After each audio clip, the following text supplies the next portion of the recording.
Good morning everyone, अस्सलाम वालेकुम। क्या हाल चाल है आप लोगों के। मेरा नाम डॉक्टर एजाज़ वारिस है। जब जैज़ी बोलता है आप सब सुनते हैं, देखते हैं। क्या हाल है भाई आपका। आज हमारा इस हफ्ते का लास्ट शो होता है, यानी कि जुम्मतुल मुबारक है, पाक दिन है, और आई एम श्योर आप लोग एक्साइटेड हैं हमारे वीकेंड के लिए भी। ऑब्वियसली 2 दिन जो आएंगे वो छुट्टी के आएंगे, जिसमें आप रेस्ट करेंगे। 5 दिन हम लोग दिल से काम करते हैं, हार्ड वर्क करते हैं, और बाकी चीज़ें छोड़ते हैं किस्मत के ऊपर कि चलो अगर हार्ड वर्क के साथ किस्मत मिल जाएगी तो कुछ अच्छा ही ब्लेंड हो जाएगा और हम सब खुश रहेंगे इंशाल्लाह। नाज़रीन, दुख और सुख साथ साथ रहते हैं, लेकिन इनका जो एक ब्लेंड फैक्टर है वो ये है कि जितनी परसेंटेज आपकी लाइफ में दुख और सुख की होती है वो तो हम नहीं जानते, वो तो अल्लाह ताला की ज़ात ही जानती है कि किसकी लाइफ में कितने परसेंट वो है और कितने परसेंट वो है। लेकिन दुआ जो है वो कुछ भी तब्दील कर सकती है। आप दुआ कीजिए और दुआओं का रुख फिर अल्लाह ताला को छोड़ दीजिए कि आगे क्या उसका फेट होगा। आज का शो हमारा पहला जो घंटा है वो बहुत ख़ास होगा। आज हमारे एक बहुत ही ख़ास मेहमान ने हमें ज्वाइन किया है, जो कि अगर हम बात करें मजहबी स्कॉलर्स के हवाले से, मोटिवेशनल स्पीकर के हवाले से, तो उनका आजकल एक बहुत नाम बन गया है। और उनका ताल्लुक़ हैबतपुर से है, जो कि पसरूर के पास एक खूबसूरत सा इलाका है, और उस इलाके को इनकी प्रेजेंस ने बहुत ही मुनव्वर कर दिया है। अपनी बहुत ही एक ब्लेस्ड फैमिली के साथ वो इस सिलसिले को लेकर चल रहे हैं, और उनकी जो बातें हैं, जो उनकी मैं वीडियोस देखता हूँ यूट्यूब वगैरह पे, वो इतनी मोटिवेशनल होती हैं कि मेरा ख्याल था कि इनका हमारे शो में आना बहुत ज़रूरी है। इनका ख़ानदान माशाल्लाह काफ़ी ब्लेस्ड है, काफ़ी फेमस है। आइए उन्हीं से जानते हैं उनकी पूरी कहानी, और आज हम बहुत सारी अच्छी बातें करने वाले हैं पहले पूरे घंटे में, जो हमसे उनसे शेयर करेंगे, और इंशाल्लाह आप भी बहुत फैज़याब होंगे उनकी तमाम बातों से। एक यंग एज में इतना लेवल अचीव कर लेना और इस्लाम के बारे में इतनी कमांड, आई थिंक ये ही सो ब्लेस्ड कि वो आज हमारे साथ भी हैं।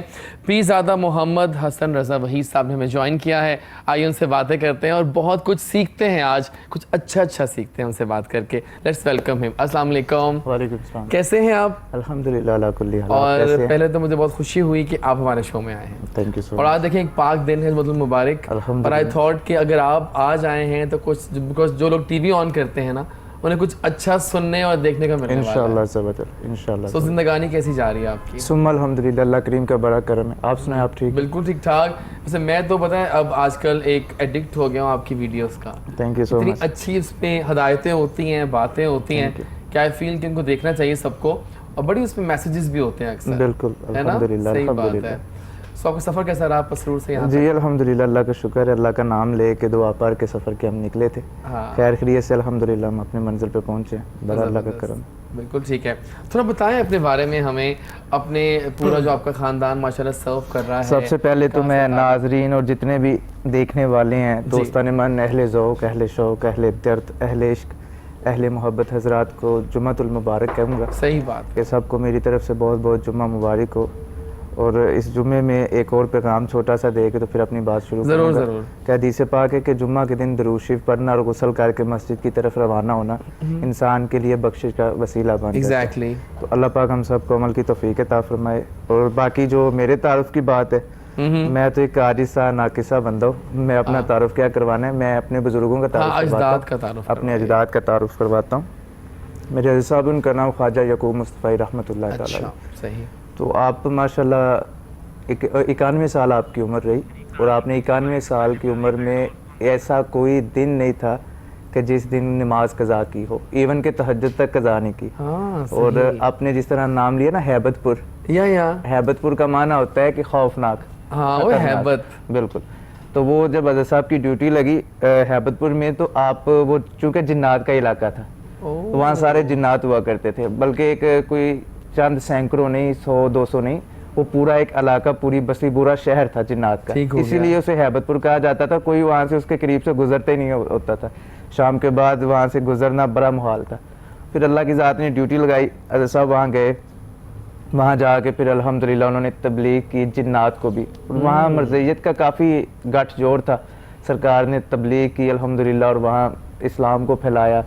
फिर चूँकि तब हिंदुस्तान और पाकिस्तान मर्ज था, हाँ। फिर बहुत से हिंदू भी और सिख भी आपके पास आना शुरू हो गए।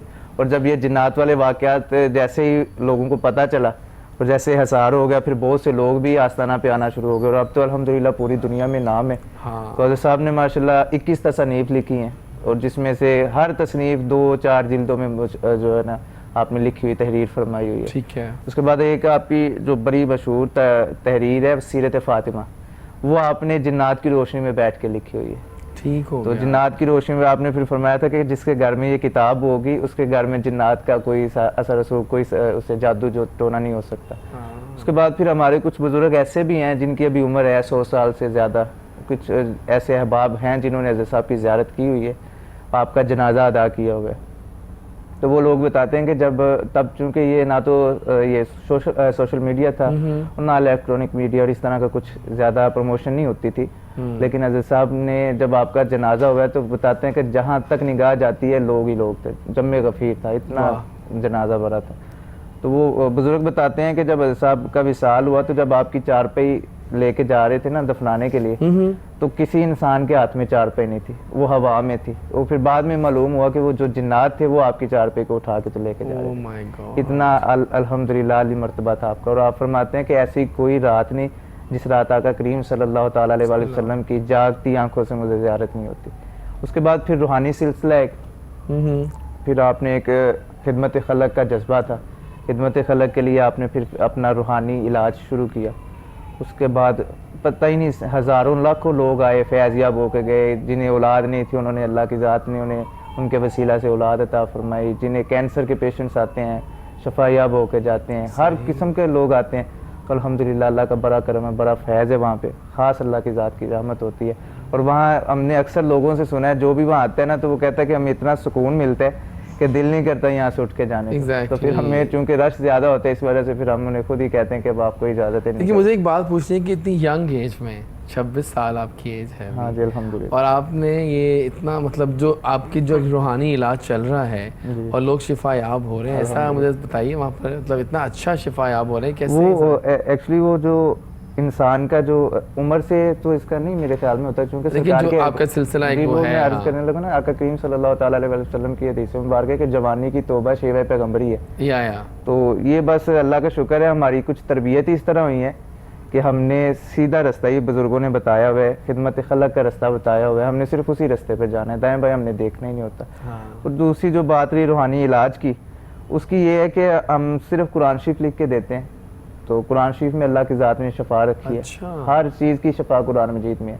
तो बस उसकी कुछ आयात हैं कुछ बरकत के लिए, इवन के ऐसे जिन्हें फालिज है जो चल नहीं सकते, अल्लाह की ज़ात ने वो भी जब आस्थाने पे आए हैं तो चल के गए हैं। जिन्नात का जिन्हें मसला है, इवन के हम यहाँ तक है हम तो बाहर तक दुबई जो अरबी शेख हैं वो इन चीज़ों को मानते ही नहीं है बिल्कुल, तो वो भी हमें बुलाते हैं जब उनके भी कोई मसला हो जाए जिन्नात का या कुछ भी, तो वो फिर स्पेशल हमें बुलाते हैं बाहर अबू धाबी में। और अल्हम्दुलिल्लाह पूरी दुनिया में जाते आते हैं, अल्लाह का शुक्र है, खास करम से। सही बात है। तो ये रूहानी इलाज है, ये एक तो मेडिकेटेड है ना डॉक्टर्स का, वो तो है ही है, लेकिन जब वो लोग वहाँ से तकते हैं फिर अल्लाह की तरफ आते हैं, तो फिर हम दावा भी नहीं करते कि हमारे से ही शिफा मिलती है, सिर्फ हम दुआ करते हैं अल्लाह की बारगाह में, बाकी शिफा तो अल्लाह ने देनी है। लेकिन मैं ये कहता हूँ कि बीमारियाँ इतनी ज़्यादा हैं और यकीन करें कि इलाज दर इलाज हो रहे हैं, लोग परेशान हैं, लेकिन ये जो रूहानी इलाज होते हैं ना, ये सही मानों में मैं देखा है कि इसमें बहुत ठीक ठाक शिफा है अल्हम्दुलिल्लाह, और मोज़े हो जाते हैं। उसकी रीज़न ये है ना कि वो करामत होती है। हाँ। उसकी रीज़न ये है कि अल्लाह की ज़ात का जब कलाम पढ़ा जाए ना तो उसमें तो अल्लाह ने शफा रखी हुई है ना, तो वो कोई भी पढ़े आप भी पढ़ें तो हो सकता है अल्लाह पाक आपसे भी शफा दे दे, वसीला बनाना है ना अल्लाह ने, ज़रूरी तो नहीं कि मैं पढ़ूँ तो फिर मुझसे ही शफा मिलनी है। कोई भी सच्चे दिल से रब को याद करे, अल्लाह तो समीउल बसीर है, सबकी सुनता है जानता है। तो अल्लाह करीम रहमत फरमाने वाला है, उसके रहमत के ख़जाने वसी हैं और वो तो रहमत करता रहता है, इंसान को तलबगार हो उसे। हाँ सही सही सही। वैसे आजकल लेकिन एक और सिलसिला बहुत इंपॉर्टेंट चल रहा है, वो है कि जाली जो होते हैं ना लोग, आपको पता है वो भी तो बीच में हैं छुपे हुए, और उनको फिर कैसे डिफरेंशिएट करें, क्योंकि उनकी बातें इतनी मीठी होती हैं कि लोग बातों में आ जाते हैं उनकी। उसके लिए सबसे पहले मैं अक्सर ये कहा, मैं तो बड़ा खिलाफ हूँ जाली और दो नंबर, है ना, सही बात है। वो सबसे बड़ी हदीस पाक है आका करीम सल्लल्लाहु ताला अलैहि वसल्लम की कि जिस शख्स के चेहरे को देख के तुम्हें रब याद आ जाए समझो वो अल्लाह का नेक बंदा है। हाँ। तो जिसके चेहरे को देख के रब याद ही नहीं आना वो वली अल्लाह नहीं हो सकता, वली शैतान हो सकता है, वली रहमान है।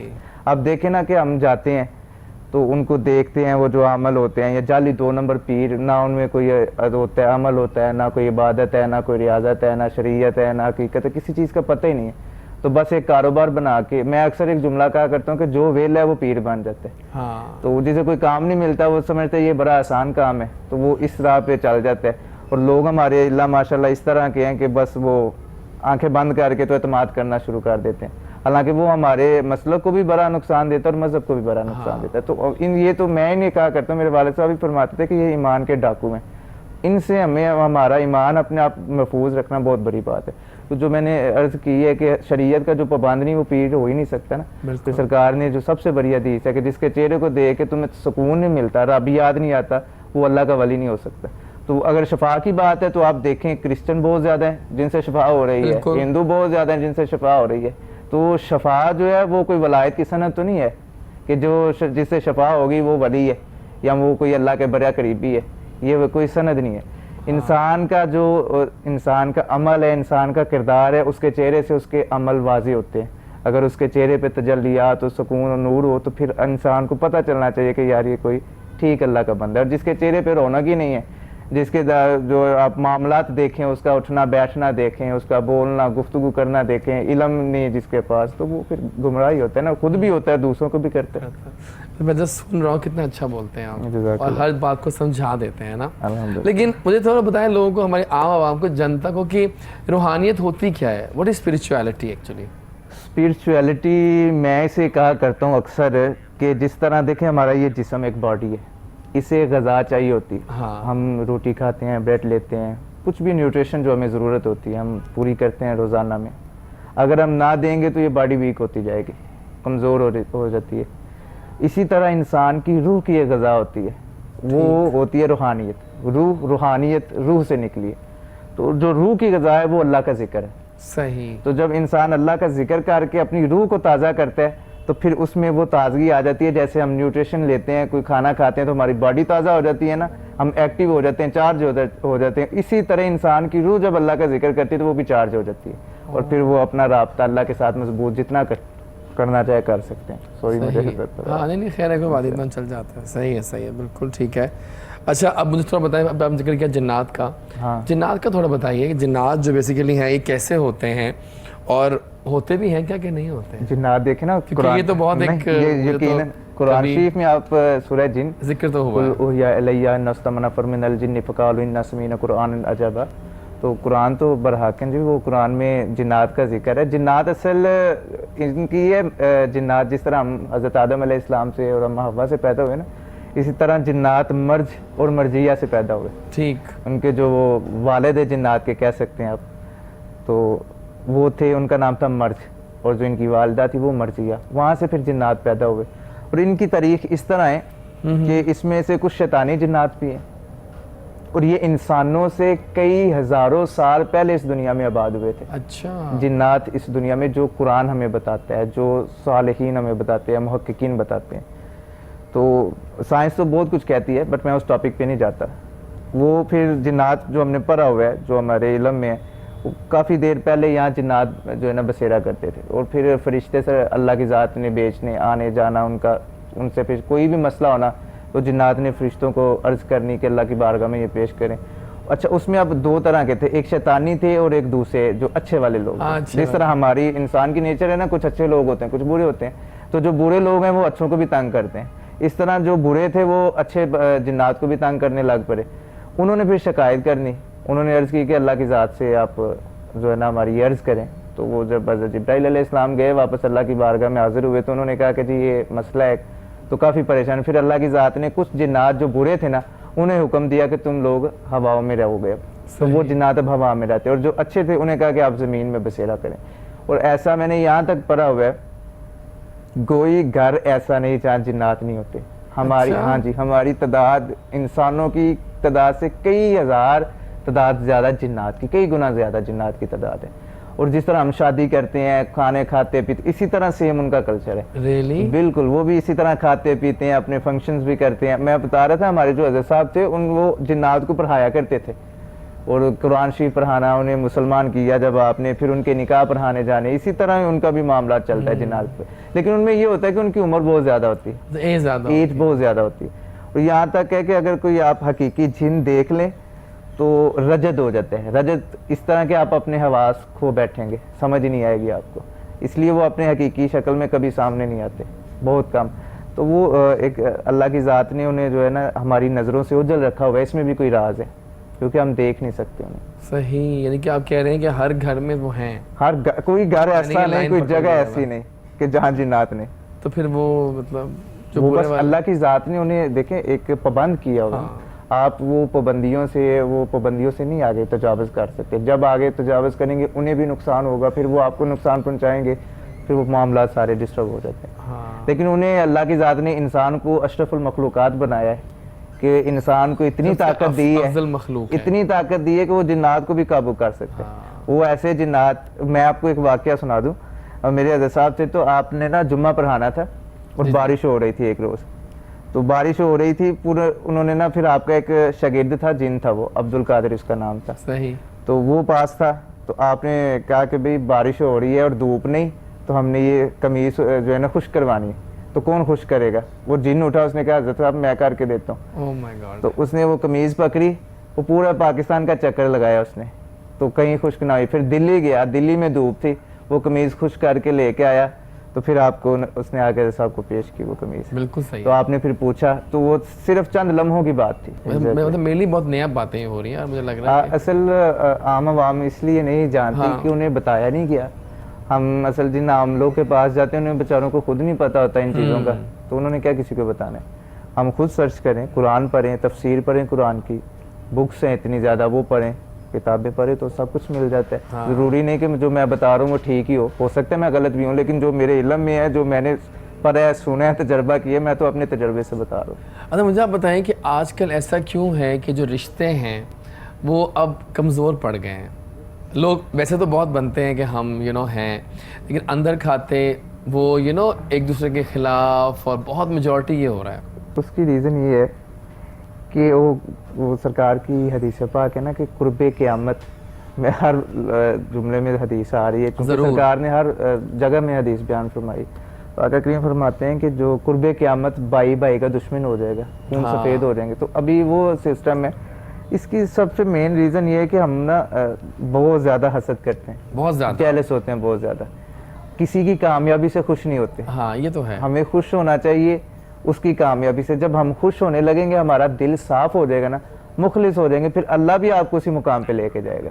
जब आप हसद करना शुरू करेंगे, हसद एक नेगेटिविटी है ना, Exactly. तो फिर अल्लाह की ज़ात आपको कैसे वो मुकाम देगा? जब आपने खुद ही जलते जाना है, तो जब लकड़ी जलती है ना, जल के राख हो जाती है। हाँ। और जब वो ही लकड़ी, उस पर खुशबू लग जाए, तो वो फिर अतर बनती है, वो खुशबू बखेरती सही है। तो हमने वो लकड़ी नहीं बनना जो जल के राख हो जाए, हमने वो लकड़ी बनना है जो खुशबू बखेरे।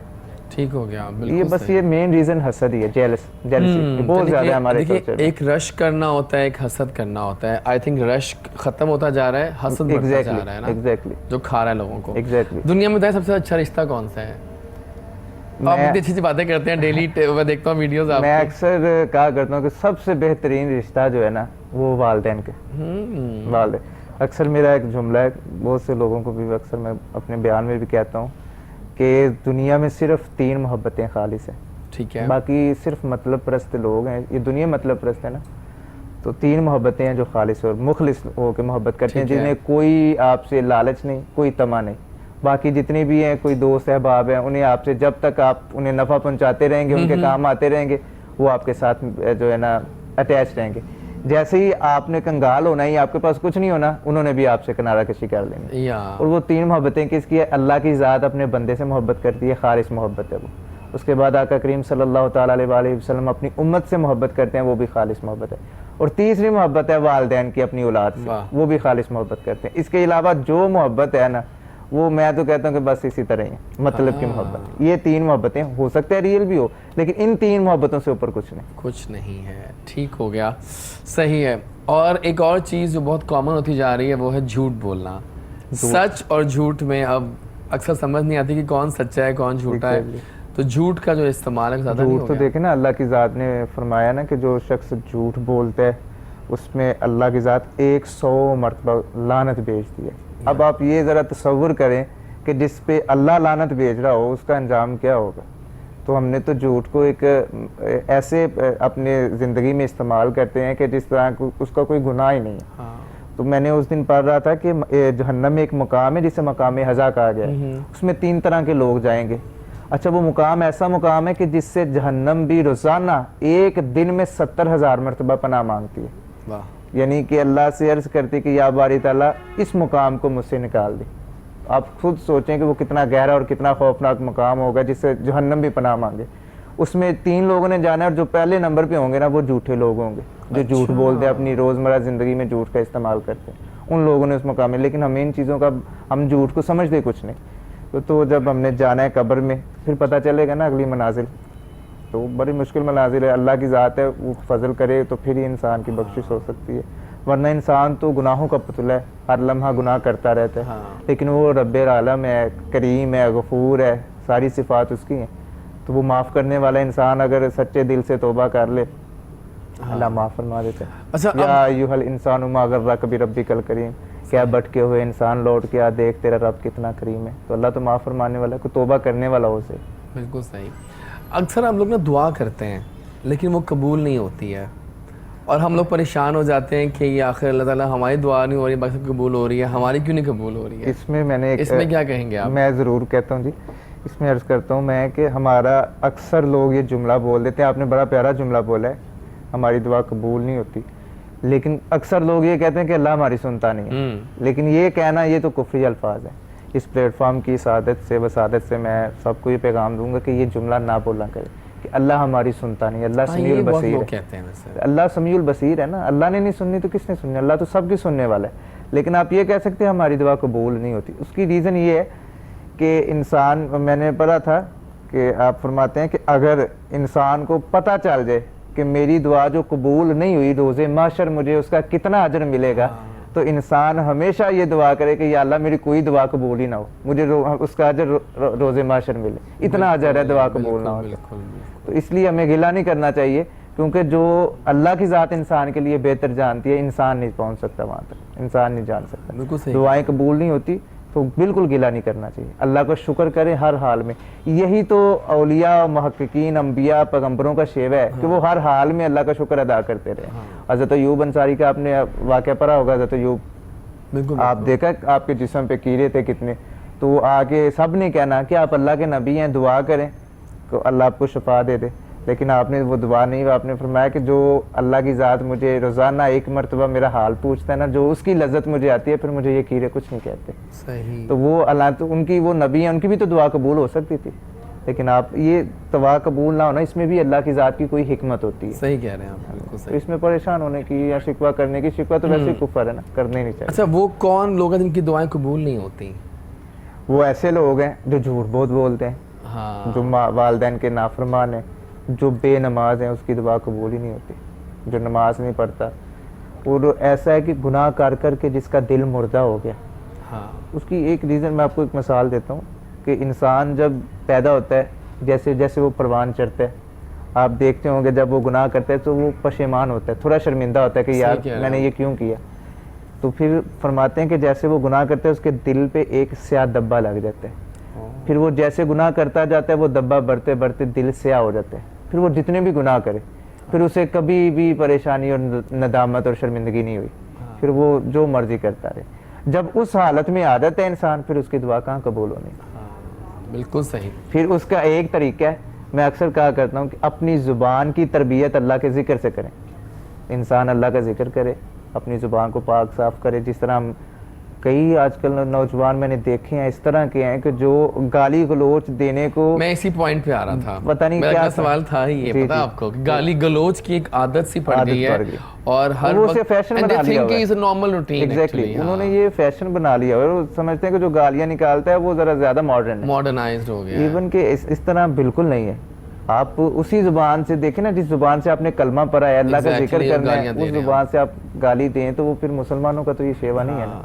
तो हमें तो ये चीज़ जचती नहीं। इवन रोजे की हालत में भी मैंने देखा बहुत से लोगों को गुस्सा आता है, फ्रस्ट्रेशन होती है, भूख लग रही होती है इनको, और ये गालियां दे रहे होते हैं। तो क्या फायदा है रोज़ों का? नमाज भी नहीं पढ़ते उस वक्त ये लोग। ये तो अल्लाह माफ़ी दे, ज़बान को नापाक करने वाली बात है। तो हमें चाहिए कि हम अल्लाह के रास्ते की तरफ चले। मैं अक्सर एक नौजवान नस्ल को अक्सर कहा करता हूँ, मैं भी यूथ में हूँ, मैं भी यंग हूँ, तो मैं अक्सर कहता हूँ कि हम जितना ये मोबाइल, जब हम सुबह उठते हैं हमारी रूटीन बन गई हुई है कि हमने ये मोबाइल खोलना है, तो वो फेसबुक, इंस्टाग्राम, ट्विटर वगैरह जो हमारे अकाउंट्स हैं सारे सोशल मीडिया के, वो यूज़ करने। तो पहले जो थे, पहले दौर में इस तरह अब था मुझे कि- अच्छी बात ये लग रही है कि आपके पास भी लेटेस्ट फोन है। हाँ, है तो मुझे सही अच्छा में। लगा क्योंकि देखिए ना, होना ऐसे ही चाहिए, क्योंकि ये सब ज़रूरत है, चीजें अब मार्केट होनी चाहिए। ये ज़रूरत है ना तो इस अच्छा लग रहा है आपसे मिलना आज। तो वो फिर पहले मैं ये कहा करता हूँ कि जितना हम इसे खोलते हैं ना, खोलें आप, मैं नहीं कहता ना आप ओपन करें, देखें, चेक करें अपने नोटिफिकेशन वगैरह जो आपने चेक हाँ सही बात बट है। साथ कुरान उसको शरीफ अच्छा को भी। यूज करें ना। हाँ। कुरान शरीफ रखें। जिस तरह सुबह उठ के जितनी हम इन हमाक और जितने शौको ज़ौक से मोबाइल इस्तेमाल करते हैं, उतने ज़ौको शौक से कुरान मजीद का भी इस्तेमाल करना चाहिए। कुरान मजीद खोल लें, उसे पढ़ें, एक आयत ही कम से कम रोज़ाना पढ़ लें, हमें पता तो चले ना कुरान की मोहब्बत। सही है।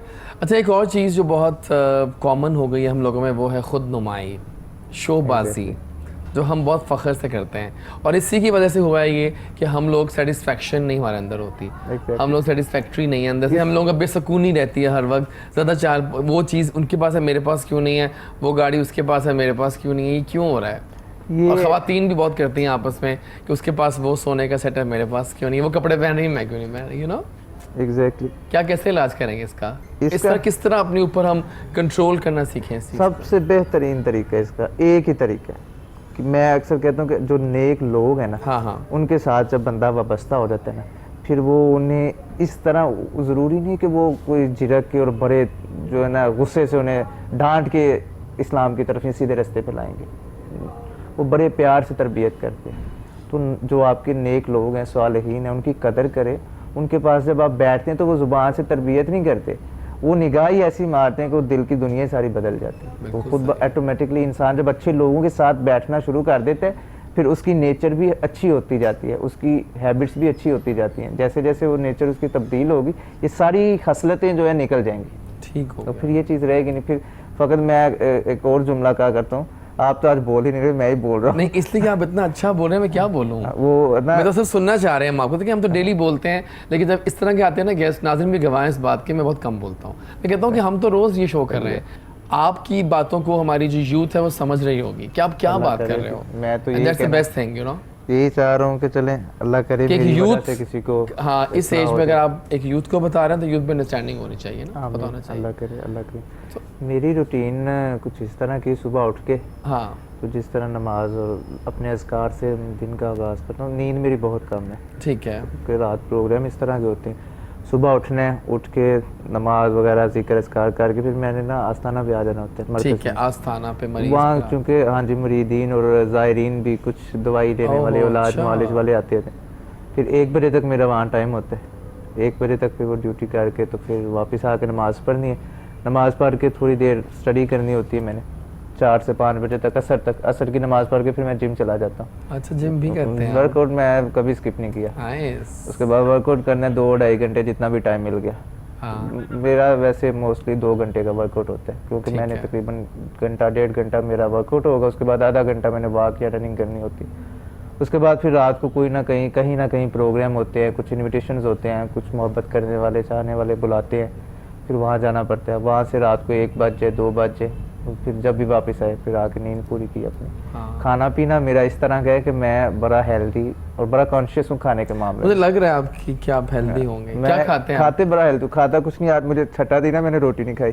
रियली? बस कहते सैलेड। हैं कि रोटी और चावल ना खाएं तो वेट ठीक हो जाता है, एग्जैक्टली Fit इसलिए रहते हो। मैं पहले थोड़ा फिर हो गया हुआ था पीछे हेल्दी, लेकिन अब तो तो अब मैं फिर दोबारा अपने आप को तो अब सैलेड्स routine में- खाते हैं? सैलेड्स खाता हूँ। वैसे उसके अलावा भी मैं जंक फूड नहीं खाता, कोल्ड ड्रिंक वगैरह पीता नहीं, हेल्दी फूड लेता हूँ। हेल्दी फूड जिसमें जो मेरी हेल्थ के लिए अच्छा हो।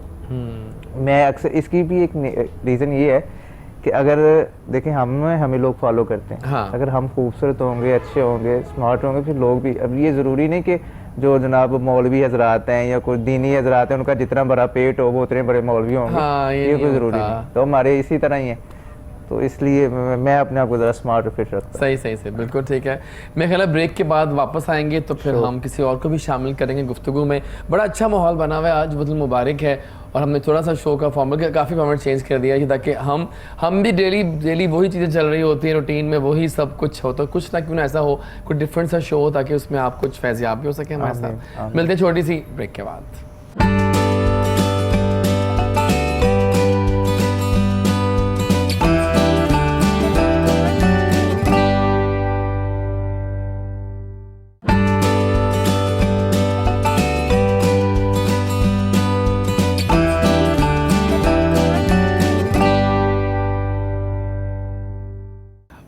आ गए वापस जनाब। आज का शो बहुत ख़ास है। आज की सुबह बहुत हसीन बन गई है इतनी अच्छी अच्छी बातों से, और मैंने कहा कि आप तो बैठे ही हैं तो क्यों ना आपके जो छोटे भाई हैं उनको बुलाया जाए, क्योंकि एक फैमिली ऐसी है जो माशाल्लाह इतनी ब्लेस्ड है और इतनी उनकी अच्छी सीरीज़ चल रही है।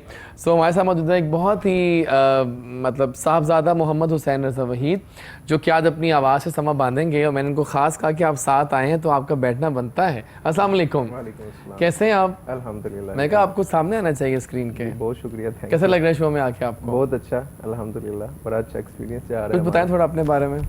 मेरा नाम साहिबजादा हुसैन रज़ा वहीद है। मैं पीर साहब का छोटा भाई हूँ। हाँ हम माशाल्लाह 6 भाई हैं जी, और सभी ऐसे ही सरकार के जिक्र में लगे रहते हैं अल्हम्दुलिल्लाह। सुबह माशाल्लाह, शाम ये तो बुजुर्गों की तरबियत की वजह से, उनकी मेहनत की वजह से। बिल्कुल सही है, ठीक हो गया। तो खुशामदीद कहते हैं आपको। थैंक यू वेरी और एक और हम हीरा ढूंढ के लाए हैं। आपके एक और भाई हमारे साथ हैं, साहबजादा मोहम्मद आकिब रज़ा वहीद। अस्सलाम वालेकुम, कैसे हैं आप? जी अल्हम्दुलिल्लाह। आप कैसा लग रहा है आपको आज अपने भाई के साथ बैठना? जी अल्हम्दुलिल्लाह, बहुत खुशी हो रही है। वैसे भी रास्ते में आते हुए हम बात कर रहे थे कि भाई का वैसे भी माशाल्लाह आजकल काफ़ी रुझान हुआ हुआ है इस काफ़ी तरफ। ज़्यादा, हाँ जी, बिल्कुल। तो बस ज़बरदस्त। चले, खुश आमदीद कहते हैं आपको। मेरे ख्याल है कि कुछ कलाम या हमदिया नात, हमदिया कलाम या फिर नातिया, मैं नात शरीफ पेश फिर नात करूंगा। शरीफ हम सुनते हमारे हैं बुजुर्गों और हम का ही सब कलाम। फैज़याब होना चाहेंगे। जी ज़रूर, बुजुर्गों का ही कलाम है, ख्वाजा यकूब साहब रहमतुल्लाह तआला अलैह मुस्तफ़ाई। आपका लिखा हुआ पंजाबी का कलाम चले है, वो सुनते मैं पेश हैं। माइक करता हूँ। अपनी संभाल। सल्लल्लाहु अलैका या रसूल अल्लाह वसल्लम अलैका या हबीब अल्लाह। तेरे दर ते नहीं सर जो भला फिर उस दर केरा नहीं आया।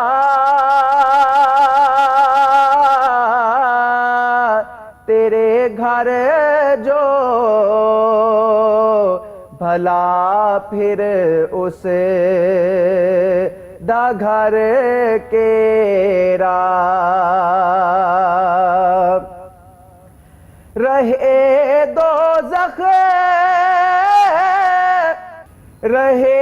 दोज़ख दा डर उसनो नहीं तेरी लगन जिसनो रहे दोज़ख दा डर उसनो नहीं तेरी लगन जिसनो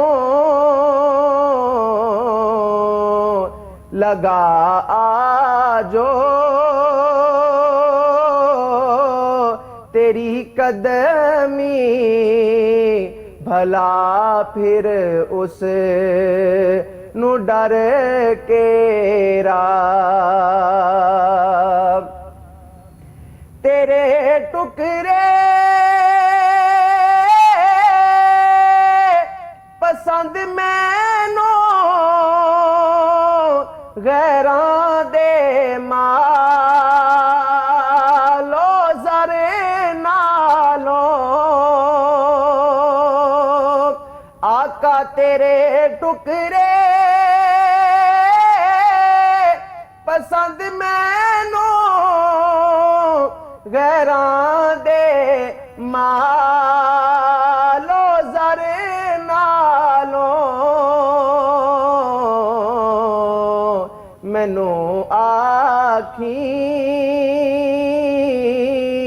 तू मेरा ऐदों अद मालो ज़रे केरा। और इसका मक्ता है, ताजदार हैबतपुरी फरमाते हैं कि असल तो ही दिया को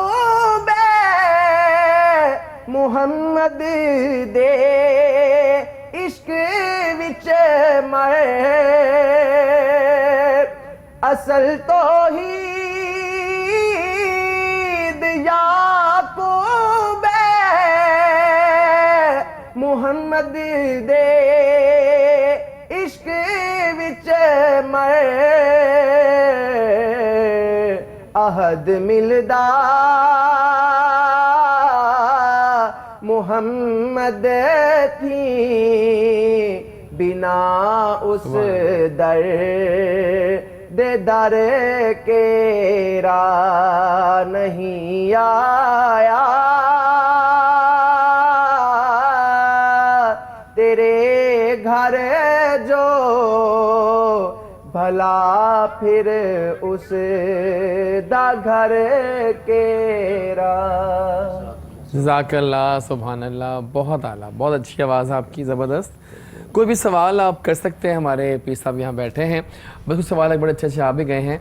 देखिए प्रॉब्लम्स बहुत सारी हैं दुनिया में इस वक्त, बेरोज़गारी बहुत ज़्यादा है, रिस्क की फराहमी के लिए बहुत लोग तगोदो करते हैं, रिलेशंस ख़राब हो रहे हैं, यू नो, और लोग चाहते हैं कि उनकी सब चीज़ें जल्दी से सॉल्व हो जाएं। ये कहने की बातें नहीं है, लेकिन हम मिलते हैं बहुत से लोगों से, टेंशन्स बहुत ज़्यादा हैं, ऊपर से हम लोग हंस रहे होते हैं, लेकिन अंदर से कहीं ना कहीं हर बंदा परेशान होता है। कुछ वज़ाइफ का बताइए कि रिस्क बढ़ाने के लिए क्या वजीफ़ा हो कर सकते हैं। रिस्क के लिए सबसे जो मुशर्रफ और बेहतरीन वजीफ़ा है ना, कि जब इंसान नमाज फ़जर अदा करता है, नमाज फ़जर की अदायगी के बाद जाए नमाज पे बैठ के अव्वल आखिर दुरूद शरीफ पढ़ के तो 101 मरतबा अल्लाह का इसम शरीफ है या वहाब, ओके, और साथ 101 मरतबा या राज़िक, ठीक हो ये गया। वजीफ़ा करें और अव्वल आखिर दुरूद शरीफ पढ़ के इंशाअल्लाह अल्लाह करीम है, इन्नल्लाह यर्ज़ुक़ु मन यशाउ बग़ैरि हिसाब, अल्लाह ताला बेशुमार बगैर हिसाब किताब के बेशुमार इसके हलाल अता फरमाएगा इंशाअल्लाह से। आजकल बहुत सारा कॉन्सेप्ट आ गया कि ना सूफीज़म आ गया, तसव्वुफ़ आ गया बीच में, ये क्या होता है? तसव्वुफ़ का एक वर्ड बहुत ब्रॉड वर्ड है। तसव्वुफ़ एक्चुअली वो स्पिरिचुअलिटी है। हाँ, वही उसी के एक फॉर्म है, स्पिरिचुअलिटी ही तसव्वुफ़ है। अच्छा वही तसव्वुफ़, वही ठीक है। तसव्वुफ़ है।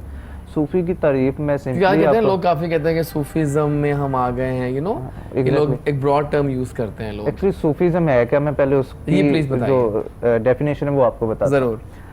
सूफी जो डेफिनेशन इसकी ये है कि अगर एक साफ सफ़ेद रंग का लिबास हो, कपड़ा हो, उस पर कोई भी दाग ना हो, ये मानिद है सूफी की।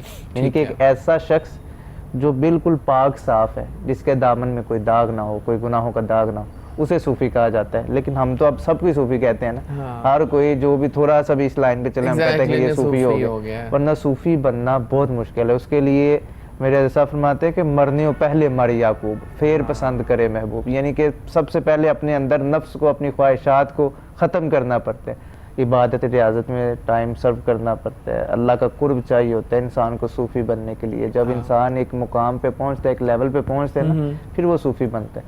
इस तरह नहीं कि कोई भी बस 5-10 मिनट बैठा तो जनाब सूफ़ी बन गया, या थोड़ा सा सूफियों के साथ लग गया तो सूफ़ी बन गया। नहीं, इसके लिए बहुत इबादत, बहुत रियाजत चाहिए होती है।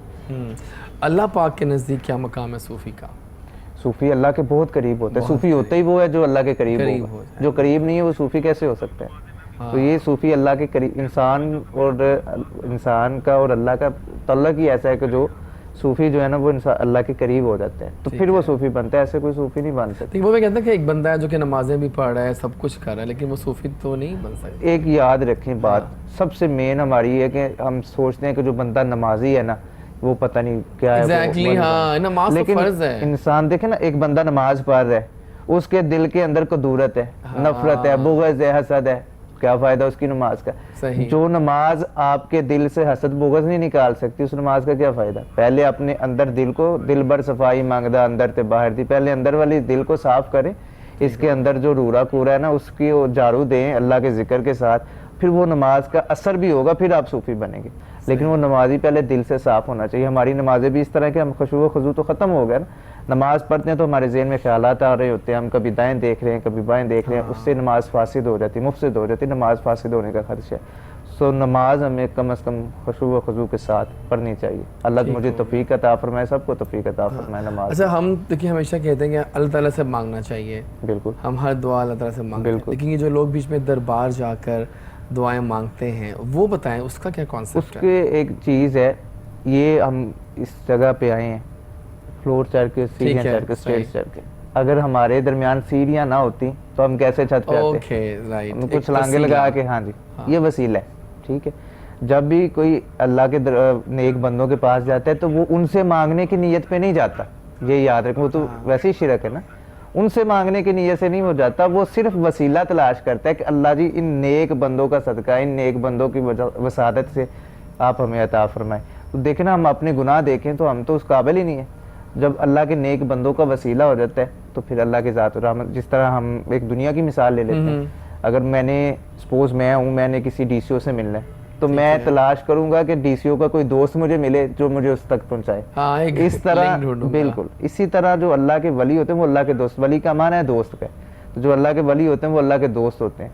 तो फिर लोग तलाश करते हैं सालिहीन की, अल्लाह के वलियों की, फिर वो जो है ना राह रास्त दिखाते हैं। ठीक हो गया, बिल्कुल सही। मेरा ख्याल है कि इस चंक को हम इससे पहले कि विदा करें, क्यों ना आपको दावत दें कि आप हमें कुछ सुनाएं।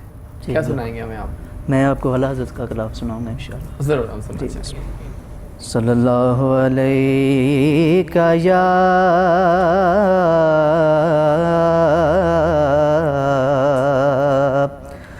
रसूल अल्लाह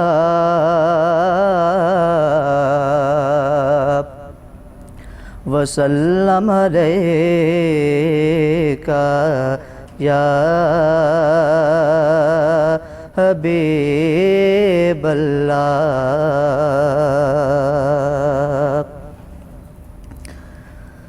करम आज बाराए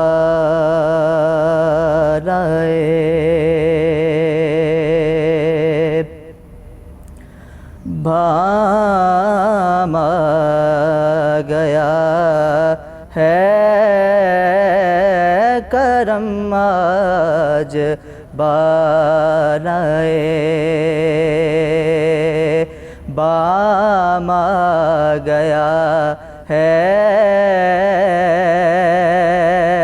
के ज़ुबां पे मोहम्मद का नाम आ गया है।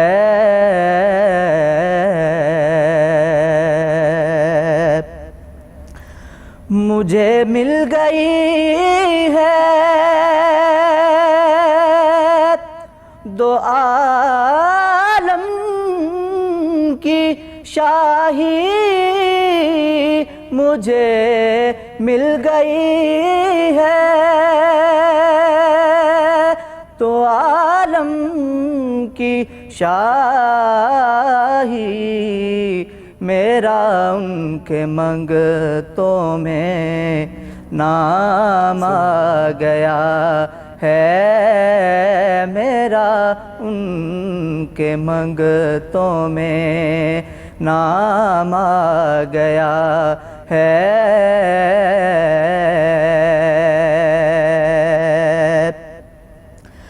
मज़ा तब है सरकार महशर में ये कह दे, मज़ा जब है सरकार महशर में कह दे, वो देखो हमारा गुलाम आ गया है, वो देखो हमारा गुलाम आ गया है।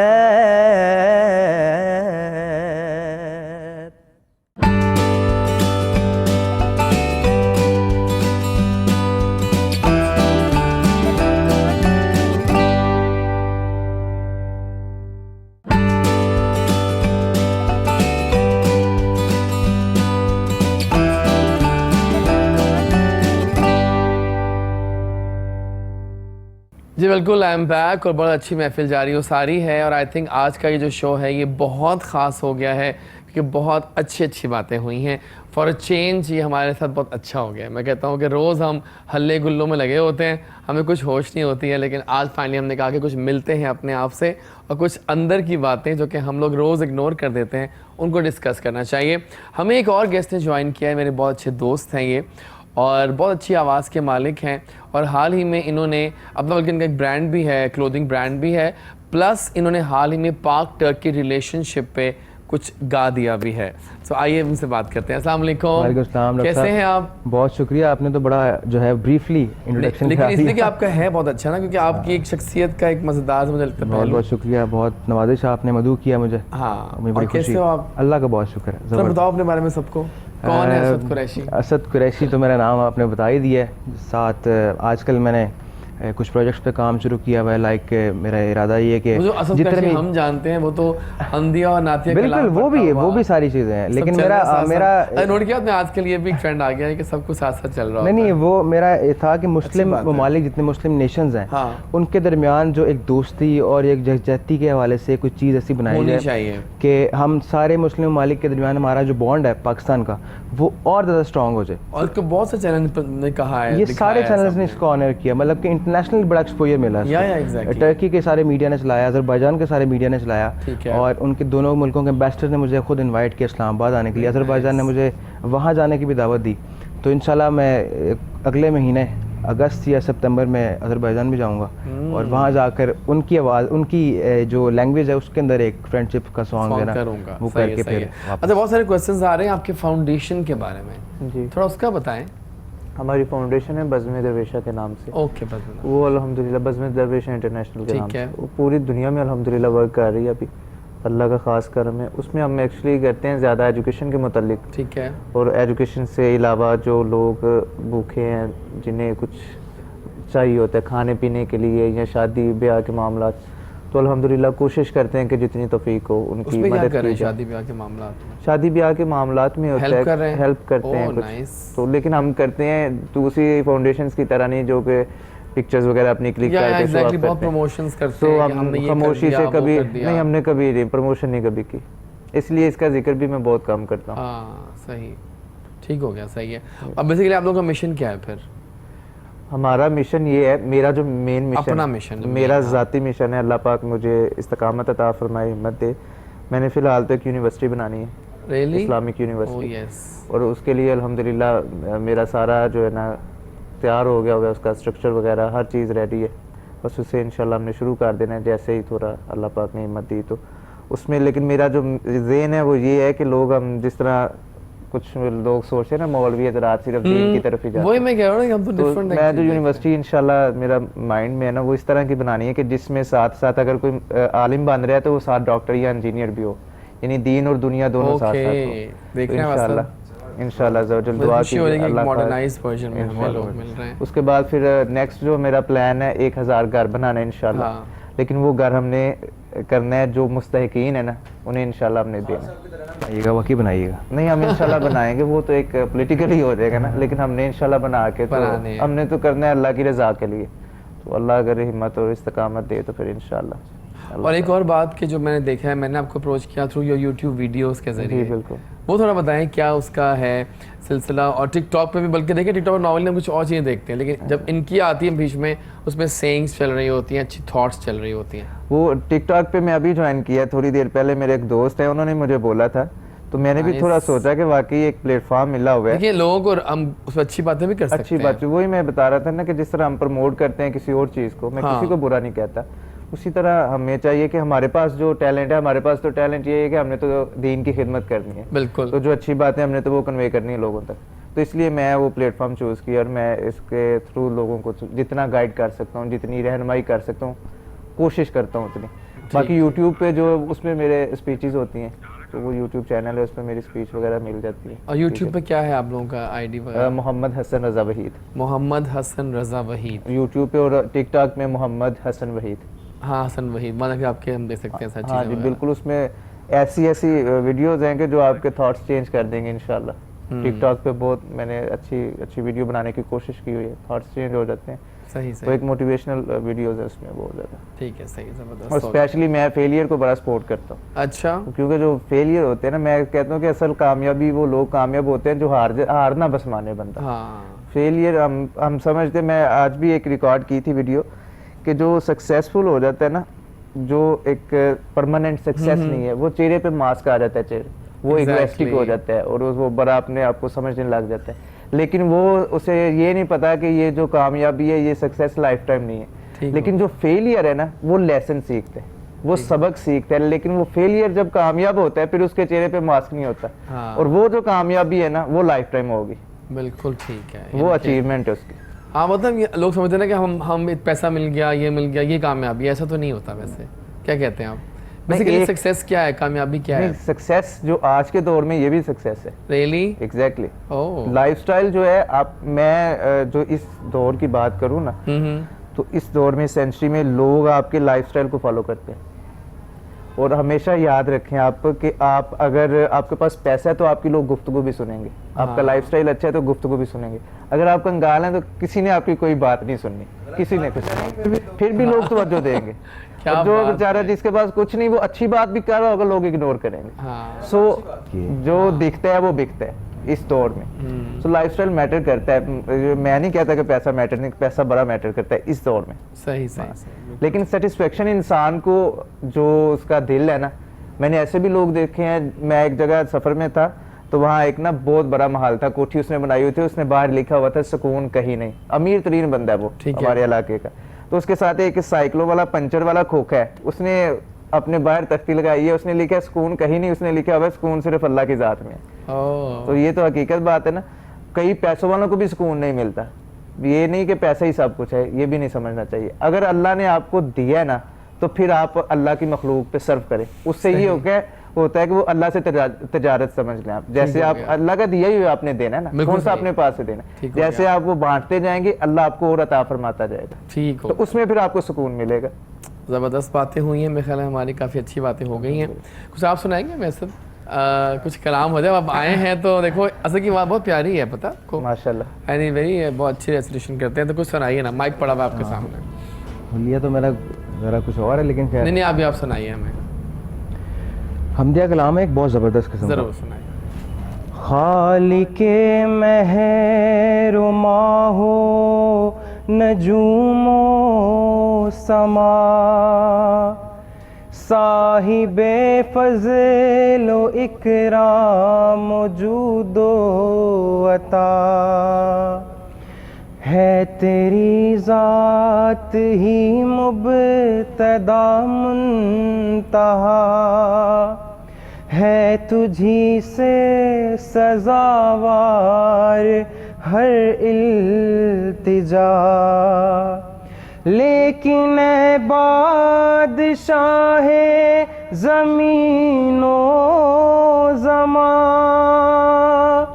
इल्तिजा करते भी कांपती है ज़ुबां, ऐ मुसलसल करम है मुसलसल अता, तेरे लुत्फ़ो करम की नहीं इंतहा, बेकरां है तेरा बहरे जूदो सखा, हाथ फैलाए है तेरे आगे गदा, हम गुनाहगार हैं, हम खताकार हैं, तेरी रहमत के लेकिन तलबगार हैं, दीप यादों के ऐसे दिलों में जला, भूल जाएं ना फिर हम तुझे ए खुदा, मालो ज़र का पुजारी हमें मत बना, बाअमल कर हर एक बे अमल से बचा, हो सदा तुझे पे तेरे नबी पर निसार, हम उठे गुलशने हक की बनकर बहार, और तेरे दीने मुबी के फिदाकार हो, तेरे रस्ते पे मरने को तैयार हो, जालिमों के लिए तेरी तलवार हो, गम के मारों के हम तर दो गम खार हों, खालिके महरो माहो नजूमो समा, साहिबे फज़लो इकरा मौजूदो अता। सुभान अल्लाह, क्या आवाज़ है आपकी, बहुत आला, बहुत शुक्रिया। अच्छा मेरे ख्याल टाइम काफ़ी हो गया, लेकिन अच्छा टाइम गुजरना भी एक क्वालिटी होती है। And I am so happy कि आज हमारे बहुत ज़बरदस्त गेस्ट मौजूद हुए। बहुत शुक्रिया आप सबके आने का। तो पैगाम लेते हैं, पहले आपसे पैगाम लें, कुछ कहना चाहते हो? कुछ कहिए, हमारे आप आए हैं टीवी पे, हमारे शो पे आए हैं, कुछ कहिए ना। मैं एंड पे आऊँगा ज़रा पीस साहब की तरफ, क्योंकि वो तो हमारे खास वाले से बोल रहे हैं, नहीं, कुछ भी पैगाम दीजिए, अच्छा सी बात करिए कुछ दिल से, अच्छा ठीक है, आवाम के लिए। कैमरा आपके सामने है, अब स्टार्ट कर दूं? हाँ जी आप कह सकते हैं। जी, मैं यही पैगाम देना चाहूँगा कि सरकार का जिक्र करें जैसे हम कर रहे हैं नौजवानी में, सरकार के जिक्र में ही बरकतें बेशुमार, दिल से करें, सरकार को याद करें, इसी में सारी नेमतें बरकतें। बहुत खूबसूरत बात की आपने। और आप कुछ कहना चाहते हैं? बिस्मिल्लाहिर्रहमानिर्रहीम। मैसेज मेरी तरफ से यही है कि सरकार सल्लल्लाहु अलैहि वसल्लम की हदीस है कि नमाज मेरी आंखों की ठंडक है। तो मेरी नौजवान नस्ल से यही गुजारिश है कि वो नमाज बाकायदगी से अदा किया करें और मस्जिद में बाजमात अदा किया करें। हाँ ये बहुत ज़रूरी है, जज़ाकल्लाह। सही बात है। 27 को ज़्यादा होता है ना, सवाब होता है। और बहुत बहुत शुक्रिया आपकी आमद का, और बहुत अच्छा लगा आपसे मिल के, मुलाकात करके, बहुत कुछ सीखा हमने आज, बहुत नॉलेज हमें गेन किया आज आपकी प्रेजेंस से।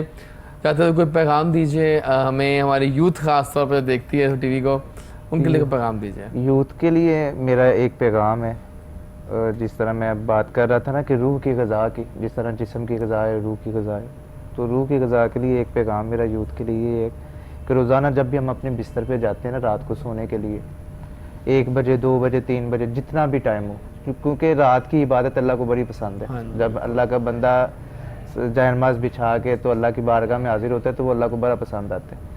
तो अगर आप वो भी नहीं कर सकते तो फिर आप कम अज़ कम इतना करें कि जब भी आप अपने बिस्तर पे आ जाए तो कम अज़ कम आंखें बंद करके मोबाइल को साइड पे रख दें, 2-4 मिनट फेसबुक यूज़ ना करें, 2-4 मिनट के लिए आंखें बंद करके अल्लाह का जिक्र करें, अल्लाहू अल्लाहू जिक्र करें। उससे ये होगा कि आपके दिल में जो जंग लग जाता है ना, वो जंग साफ़ हो जाता है, फिर हमारी रूह ताज़ा हो जाएगी, ग़िज़ा मिल जाएगी। तो ये मेरा पैगाम है यूथ के लिए कि इतना सा काम कम अज़ कम अपनी लाइफ में, ये आप समझे कि यही आपकी कामयाबी है। इससे आपके जैसे ही आपकी कुर्बत अल्लाह के साथ बढ़ती जाएगी, फिर आपके रास्ते हमवार होते जाएंगे। तो मेरे लिए भी दुआ कीजिए, अल्लाह मुझे भी तौफीक अता फरमाए, सबको अल्लाह तौफीक अता फरमाए, और दोबारा भी आइएगा। तो शुक्रिया आपका, थैंक यू सो मच। नाज़रीन यहाँ पर हम इस चंक को विदा करेंगे, ब्रेक पे जाएंगे, वापस आएंगे तो हमें कुछ और गेस्ट ज्वाइन करेंगे। साथ रहिएगा, कुछ सब जैज़ी बोलता है आप सब देखते हैं। मिलते हैं ब्रेक के बाद।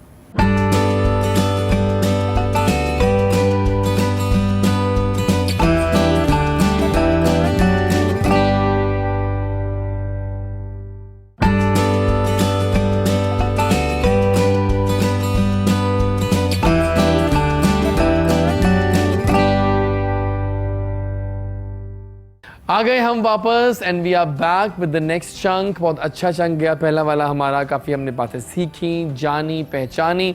और हमारे साथ ज्वाइन किया हुआ अब तक असद कुरैशी ने, से बातें में बहुत बातें करनी है अभी उस पर। मैंने शॉर्ट आपका किया था, अब बातें करना डिटेल से। और अब हमें ज्वाइन किया है एक न्यू टैलेंट ने, बहुत अच्छा काम कर रहा है ये लड़का, एक मॉडल हैं, एक्टर हैं, और अपना एक इनका नाम है, सोशल मीडिया पे काफ़ी इन है।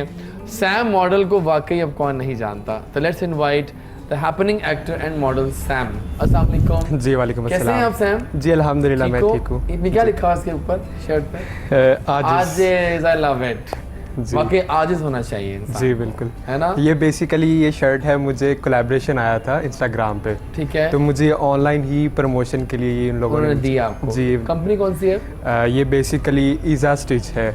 मुझे इनका लिंक सेंड कीजिएगा। जी, ठीक तो है। मैं नाम लिखवाऊंगा इस पे, जैसी ऐसा ख्याल है आपका? नहीं जी, अच्छा ठीक लगेगा उसके ऊपर लिखा हुआ।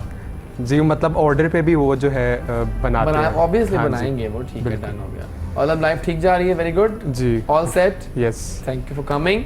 और एक यंग टैलेंट एज यूजुअल आते हैं हमारे शो में, एक बहुत ही यंग टैलेंट हैं, फोटोग्राफर हैं, टिकटॉकर हैं, यूट्यूबर हैं। आफाक ने ठान लिया है कि सब कुछ दुनिया में करके रहना है। लेट्स इनवाइट आफाक। अस्सलाम वालेकुम आफाक, वालेकुम सलाम। कैसे हो आप? ठीक, आप? सही लगन है आप में। तो चार्ली कौन है फिर? चार्ली वो एक निकनेम है। अच्छा, मेरे को चार्ली के नाम से आप मुझे लगा मशहूर थे। जी तो जिंदगानी ठीक जा रही है? जी बिल्कुल। चलो ज़बरदस्त, वेलकम ऑन द शो। अब हम जाएंगे पहले आपकी तरफ असद। बिल्कुल। अब बताओ अपनी कहानी, अपनी जुबानी डिटेल में सारी। बस वो जो पहले आपकी बातें चली ना, बड़ी वो जबरदस्त बहुत चल रही अच्छी बात है, मैं थोड़ा शॉर्ट बात थी। करता मुझे हूँ ना उस वक्त। फेलियर से सक्सेस की तरह स्टोरी है, बिल्कुल सेम मेरे साथ हुआ अच्छा, था। एक बार मैं बताइए। मतलब कि कंपटीशन में गया था जब मैं 8 साल का था, ठीक है। तकरीबन 8-9 साल का। तो मुझे उन्होंने रिजेक्ट कर दिया था कि आपकी तो आवाज़ नहीं है, वो गाना नहीं आता, आपको पढ़ना नहीं आता। तो मैं बड़ा मायूस हो गया। मैं खैर चला गया वापस घर। वो सेम स्टोरी ने जो बताई है ना, वो मेरे साथ हुई है, इसलिए मैं बड़े गौर से सुन रहा था उस चीज़ को। हाँ, देखिए बातें बड़ी सच्ची की है उन्होंने वैसे। वो जो सक्सेस है ना, आप जब एक स्टेप पे चढ़ते हैं, फिर गिरते हैं, फिर चढ़ते हैं, फिर उससे मतलब अगला एक बात step असल कि वो जो फेलियर का फेज होता है ना, Exactly. वो बड़ा अजीब सा होता है। लेकिन उसमें मैं हिम्मत डिप्रेस पकड़नी- हो जाता हूँ उसी उसमें। में हिम्मत पकड़नी होती है। जब आप उसमें हिम्मत पकड़ अगर लें, उस वक्त आप टूट गए ना, बस खत्म। जिंदगी फिर अजीब सी हो जाती है। जब आप उस दिन कहते हैं ना कि ये जो फेलियर है, ये मेरी कामयाबी का असल वजह ये है, या तो फिर आप अपनी जो है ना वो मेहनत मजीद करते हैं। और फिर अल्लाह ताला जब मेहनत आप करते हैं तो रायगा नहीं जाती। सही कह रहे हैं आप। मेहनत मुशक्कत मुकम्मल करते हैं तो आपको वो एक जो आपने गोल सेट किया होता है, वो एक दिन लाजमी आता आपको मिलता है। हाँ। ये तो मेरा बड़ा यकीन है। और अच्छा, ईमान। इतना आपका खूबसूरत लहजा, आपकी जो आपके ना एक बड़ी एक the best thing about Asad is कि बड़ा एक ओबीडियंट टाइप का बच्चा है ना? ऐसे ही आगे आप बड़ी अच्छी आपकी हुई है तरबियत।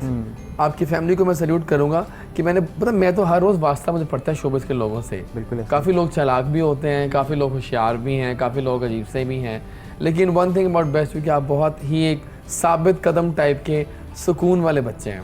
बस ये आपने जो बात की है कि बिल्कुल पेरेंट्स का सही इसमें बात है। असल रोल होता है। पेरेंट्स, ये मतलब कि कोई मुबालगा राई नहीं है, ये वाकई हकीकत है कि वालिदैन जब आपको सपोर्ट नहीं करते ना, मतलब कि वालिदैन की सपोर्ट आपके साथ नहीं होती, तो वो बरकत भी नहीं होती और Exactly. वो लगन भी नहीं होती। तो अल्लाह का शुक्र है, बहुत सपोर्ट की मेरी फैमिली ने, मेरे वालिद साहब, बल्कि मैं उनके साथ भी एक यूट्यूब पे प्रोग्राम भी कर रहा हूँ अपने अब्बू के साथ, बाप बेटा के नाम क्या से। नाम है उनका? बाप बेटा मतलब बाप शो का बेटा नाम के है? शो, मैं बेटा और वो एक आता था, दादा पोता शो आता था। हाँ, वो कि बाप रिजवान बेटा रिजवान शो, ये सब हाँ। करते, वो अब्बू के दोस्त ही हैं बेसिकली। तो हमने वहाँ से आइडिया जनरेट किया, चलो बाप बेटा चैनल। कैसे जा रहा है वो? बहुत ज़बरदस्त जा रहा है। क्या होता है उस शो के उसमें करंट इशू जो भी हमारे चल रहे होते हैं, इंटरनेशनल नेशनल, उसके अंदर डिबेट होती है। मैं बल्कि होस्ट करता हूँ उसको, तो अब्बू के साथ जो है ना वो तजिया के तौर पे और इस तरह की Very चीज़ें। nice. तो बड़ा इन्फॉर्मेटिव एक प्रोग्राम डिज़ाइन किया तो और link रोज़ send कीजिएगा, बिल्कुल उसको लाजमी देखेंगे। करूँगा। तो वो क्या अल्लाह का कहते हैं? शुक्र है चल रहा है।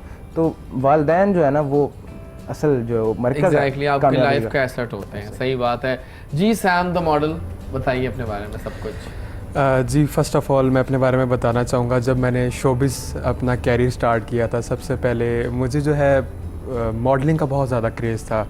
तो मैंने फ़ैशन शो से स्टार्ट किया था when I was new face, और वहाँ से मुझे मतलब काफ़ी ज़्यादा मोटिवेशन आई। फिर मैंने कैरियर स्टार्ट किया अपना, और उसके बाद फिर मेरा इंटरेस्ट थोड़ा सा बढ़ा कि क्यों ना मॉडलिंग से हट के थोड़ा सा एक्टिंग की तरफ भी जाया जाए। ठीक है। थोड़ा सा एक्टिंग पे ट्राई करना चाहिए, क्या पता कि I can do my best. और वहाँ से ही मुझे एक मतलब अपॉर्चुनिटी मिली।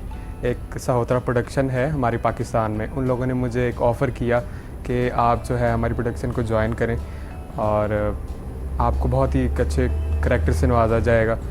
तो फिर मेरा काम कर चुके हो अब तक? मैंने अल्हम्दुलिल्लाह मेरा 4 इयर्स का एक्सपीरियंस है इस फील्ड में, और मैंने काफ़ी ज़्यादा टीवी कमर्शियल एड्स किए हैं, ब्रांड्स के साथ वर्क किया है मॉडलिंग में, ईडन रोब, रॉयल टैग, चारकोल ब्रांड के साथ, और इससे हट के एक्टिंग में भी मेरा काफ़ी ज़्यादा एक्सपीरियंस रहा है। मुझे लग रहा है कि आपका एक म्यार है। जी, थैंक यू सो मच। हाँ जी। लेकिन 10 लोगों ने ये शर्ट मजे की लग रही है टीवी के ऊपर, देखिए आप। आपकी नज़र पड़ गई उस मैं पर? पड़ गया, मुझे आप सोच रहा हूँ कि कब मैं पहनूंगा, लिखा होगा जैसे ही।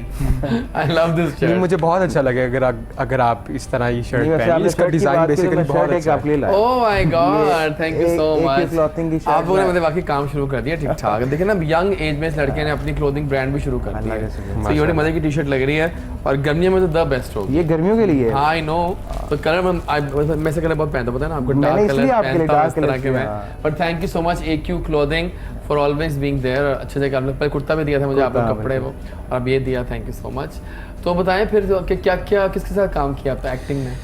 मैंने बेसिकली स्टार्टअप, मेरा जो एक्टिंग का कैरियर था उसमें मैंने साहोत्रा प्रोडक्शन के साथ वर्क किया था, ठीक है। जिनके डायरेक्टर आमिर साहोत्रा साहब और जो प्रोड्यूसर थे फरियाद अली साहब थे, और उनके साथ मेरा बहुत ही अच्छा एक्सपीरियंस रहा, जिनमें लीड कैरेक्टर शफकत चीमा साहब कर रहे थे। ठीक है। तो हम लोगों का एक फ़र्स्ट एक्सपीरियंस था और बहुत ही अच्छा हमारा जो है वर्क उसमें हुआ और हमें बहुत ज़्यादा सपोर्ट मिली उन लोगों से। वहाँ से मेरा मोटिवेशन और बढ़ा और फिर मुझे जो है काफ़ी ज़्यादा आगे अपॉर्चुनिटीज़ ऐसी मिलती रही हैं। चलिए ज़बरदस्त हो गया। आफाक क्यूट लग रहे हो काफ़ी, ऑरेंजिश और रेड अवतार में, बाकी चार्ली काफ़ी मिस्टीरियस लुक आ रही है चार्ली की। आफाक कहूँ, कभी तू आफाक लगता है, कभी तू चार्ली लगता है। वो तो एक निकनेम है ना। निकनेम बताइए फिर अपने बारे में। कुछ नहीं, बस स्टार्ट किया, फोटोग्राफी का शौक़ था काफ़ी, बचपन में देखता था ना पिक्चर्स वगैरह सारी, तो फोटोग्राफी का शौक़ था। फिर स्टार्ट किया कि चलो अपने ही कर लेना, बेस्ट हो जाता है। थोड़ा बहुत स्टार्ट करता करता भी टिकटॉक आ गई, तो उससे मुझे बहुत लोग कहते हैं कि हम चांस देते हैं उनको जिनके मिलियन प्लस होते हैं, ऐसी बात नहीं है। हम हर एक को लेके आ रहे हैं, चाहे वो लाखों में है चाहे वो हज़ारों में, ऐसी बात नहीं है। और टैलेंट होना चाहिए आप में। जी टैलेंट होना बहुत ज़रूरी है आप में, वरना आपके लिए कोई जगह नहीं है इसमें। ज़रूरी बात है। तो और कुछ कहोगे? फिर गेम खेलें अच्छी सी एक। तो अब हम ट्रू और फॉल्स करते हैं। एक हम अब 6-7 लाइंस पूछूंगा फैक्ट्स के बारे में, और बताना कि मैं ट्रू बोल रहा हूँ कि फॉल्स बोल रहा हूँ, और जिसको सबसे पूछे जाएंगे जवाब उसके, ठीक है? रेडी हो आप? चलें। There are 13 full moons in 1 year, true या फॉल्स? क्या कहते हो? True true? True false. इसका सही जवाब था ट्रू। 110 मार्क्स बोलना भूलना आपने, ठीक है? लिखते रहे। The king of Scotland lives in Edinburgh, true या फॉल्स? पहले अब आप बताएं। ट्रू। मेरा ख्याल से फॉल्स। ट्रू ट्रू बड़ा प्यारा बोलते हैं आप, ट्रू। अच्छा बात सुने, तो सही जवाब था false. 210 my God, I like it. अभी मुझे हमारे पहले वाले गेस्ट कहते हैं कि बहुत कम क्यों बोल रहा हूँ। वैसे भी ना उस तरह के प्रोग्राम में थोड़ा कम बोलता हूँ ताकि मेरे ना वो होता है। अच्छा जी, mother's day in England is in March, true और फॉल्स? False true. इसका सही जवाब था ट्रू। 311, ठीक है? कनाडा एक कंट्री है, जानते हैं आप? Yes. It is found on the equator, true या false? True, true. True? True. तीनों गलत हो, फॉल्स False. है। अच्छा। अभी तक मुझे स्कोर 311। लेकिन जो कंट्रीज होती है इक्वेटर में वो गर्म होती हैं, कनाडा ठंडा क्या होता है। ठंडा? हाँ बिल्कुल। यस। चलें। There are poisonous snakes in England, true या फॉल्स? ट्रू। ट्रू है, पॉइजनस ही होते हैं। स्नेक कौन सा कोई मीठे होते हैं? ट्रू इसका जवाब था फॉल्स। इंग्लैंड में स्नेक्स नहीं होते हैं। इतने खबर सुन लें आप लोग। Spaghettis grow on trees, spaghettis दरख्तों पे उगती हैं। नो। फॉल्स। फॉल्स। फॉल्स ये फॉल्स था, वाकई सही हो गया। 4-2-1, ठीक है? अब हम 2 सवाल और करेंगे, अब मुकाबला कर लें, करना अगर आपने उनका। अच्छा। एक मिनट ठहरेगा, मैं लिख लूँ। Okay. There are 12 days when you say the word fortnight. यार हम फोर्टनाइट के बाद ये शो करेंगे, इसका मतलब 12 days होता है। मेरा ख्याल है ट्रू कह लें। फॉल्स। फॉल्स। फॉल्स फॉल्स था। 14 मीन 14 days। चलिए, बड़ा मुकाबला Yes. सख्त हो गया हमारा। हाँ। 4-3-1। आप ड्रॉ भी कर सकते हैं, जीत तो नहीं सकते खैर फिलहाल। Yeah. अगर ड्रॉ तो मैं कॉल कर लूंगा। Done done. डन हो गया, ठीक है? लेट मी से द न्यू वर्ड्स। 2012 के ओलंपिक्स लंदन में हुए थे, ट्रू या फॉल्स? सॉरी, False दिस है। Question again, can you tell the I question? Can, don't worry. 2012 के ओलंपिक्स लंदन में हुए थे, नहीं। नहीं ट्रू तो सही जवाब था ट्रू। क्या बात है, मुकाबला टफ हुआ लेकिन कमाल हुआ। 4-4 अब आपको बात वाले करेंगे हम, ठीक है, आप छोड़ दें क्योंकि आपने दोनों का एक टाई क्वेश्चन करेंगे। फिर भी टाइम एक और सवाल करूंगा मैं। स्ट्रॉबेरीज में ऑरेंज से ज्यादा विटामिन सी होती है। फॉल्स दोनों गलत हो, ट्रू था। फिर तो draw, दोबारा एक और फिर सवाल draw। करेंगे, टाई। विटामिन सिट्रस तो नहीं, लेकिन अब ये orange। नया फैक्ट आ चुका है। ओके ओके अच्छा, चीता is the fastest mammal on earth. True true ये गलत था। हाँ, ट्रू था, तो दोनों सही है, मतलब ओके ट्राई हो गया। The name for solid carbon dioxide is wet ice. False कुछ पता नहीं। बताइए फिर। फॉल्स फॉल्स था। दोनों सही जा रहे हैं। मैं कितने जामा लग रहा है शो फंसेगा वो। फंसेगा। The Berlin wall of Germany was built in 1961। True जानम फिदा। फॉल्स मुकाबले का रिजल्ट आ चुका है नाजरीन। और इन्होंने कहा ट्रू, इन्होंने कहा फॉल्स। इसका सही जवाब था ट्रू। क्या बात है, असद ने ये मुकाबला विन कर लिया है। जबरदस्त। असद बहुत टफ मुकाबला हुआ है, बिल्कुल है। फर्स्ट टाइम इतना टफ मुकाबला हुआ मेरे साथ, मजा आ गया आज तो। थैंक यू ठीक है, डन। क्या बात है, वेरी नाइस था। Well, आइए दावत दें असद को कि आइए असद को गाना सुनाइए हमें आके। पाकिस्तान और टर्की दो ऐसे मुल्क जो दोस्ती के बंधन में बंधे हुए हैं। जब भी हम जाते हैं टर्की में तो वो लोग बहुत रिस्पेक्ट करते हैं बहुत ज़्यादा। पाकिस्तानियों की। And the sceneries, the European side, the Asian side, the Princess Islands, the Blue Mosque, सब मैं गया हूँ। You know, I just spent 3 weeks in Turkey। जबरदस्त। 2 वीक्स के बाद मैं कहता यार अब बोर हो गया, निकलो वापस। दम घुट रहा था देख के। मुझे पाकिस्तान याद आने लग गया था, लेकिन जगह मजे की है। मैं 3 हफ्ते रहा और 1 हफ्ते इस्तांबुल, 5 days अंकारा, और हम 3 दोस्त साथ थे और मजा आ गया था ईमान से। अच्छा, मैं थोड़ा सा इसमें बताना कुछ चाहूँगा। बताइए ना, बताइए आप। हाँ, जब मैंने इसको स्टार्ट किया ना, हाँ। अर्तुगल जब रमज़ान में चला था अर्तुगल का और बहुत हर बंदा बड़ा तरावी से पहले और बाद में अर्तुगल में बिजी था और हम लोगों ने बिल्कुल उसको फोकस ही नहीं किया। तो मेरे जहन में आया कि हम पाकिस्तान की तरफ से ऐसी चीज़ क्यों ना लेके आए कि पाकिस्तान की कोई चीज़ टर्की की गलियों में वो जाके जाई जाए, सुनी जाए। तो वो उस दौरान मेरा एक दोस्त है पाकिस्तान नेवी में, उन्होंने कहा कि अज़रबैजान बड़ा ज़्यादा इन है इन दोनों मुल्कों की दोस्ती के साथ। तो मैंने इतना कंसीडर उसको नहीं किया उस वक्त, लेकिन हमने फिर कुछ उसमें वर्सेस अज़रबैजान के वाले से डाले। ठीक है, हाँ। तो आपको बड़ी हैरत होगी कि मेरा फोकस टर्की था, लेकिन उस गाने को सबसे ज़्यादा पज़ीराई अज़रबैजान में मिली। ठीक हो। अज़रबैजान के 4 मिनिस्टर्स ने मुझसे रब्ता किया, उनके मीडिया ने, टर्की की मीडिया ने Very बहुत चलाया, nice। उनकी मीडिया ने बहुत ज़्यादा चलाया। बाद बात कोई हर मैं देखा, आपको देखा बहुत चैनल्स पे गए हैं आप इस दफा। बिल्कुल, मतलब कि इवन के नेशनल जियो सब से पे लेके हो आए आप, सब ने हाँ, बुलाया। I know। तो मेरे ख्याल से पाकिस्तान के लिए बहुत बड़ी अचीवमेंट थी। मेरे पेरेंट्स ने बड़ा सपोर्ट किया इसमें, अब्बू का भी इसमें आइडिया था। फिर हमने दोनों मुल्कों के एम्बेसडर्स ने मुझे बुलाया, ठीक है। इस्लामाबाद गया, उन्होंने मुझे बुलाया। और स्पेशली मैं बड़ा शुक्रिया अदा करूँगा फॉरेन मिनिस्ट्री पाकिस्तान का, उन्होंने बहुत सपोर्ट किया। लाइक हमें लगता है कि गवर्नमेंट के इदारे इस तरह के हैं कि हमें कोई रेफरेंस जो है वो लेना पड़ता है, इसमें किसी किस्म का रेफरेंस यूज़ नहीं हुआ। और मैं मतलब कि अपने काम की बुनियाद पर मैं फॉरेन मिनिस्ट्री भी गया, उन्होंने मुझे बुलाया, स्पोक्स पर्सन उनके जाहिद चौधरी साहब और गुल कैसर और उनकी पूरी टीम।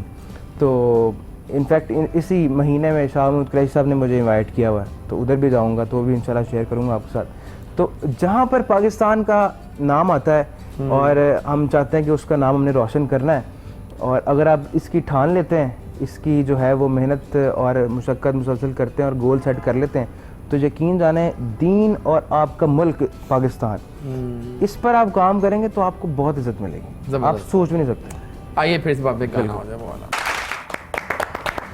बहुत बहुत आला काविश थी आपकी। आई थिंक आपके लिए सल्यूट करना चाहिए कि आपने पाकिस्तान, अज़रबैजान और टर्की का जो एक मिलाप किया है दोस्ती का, that was just fantastic, great job.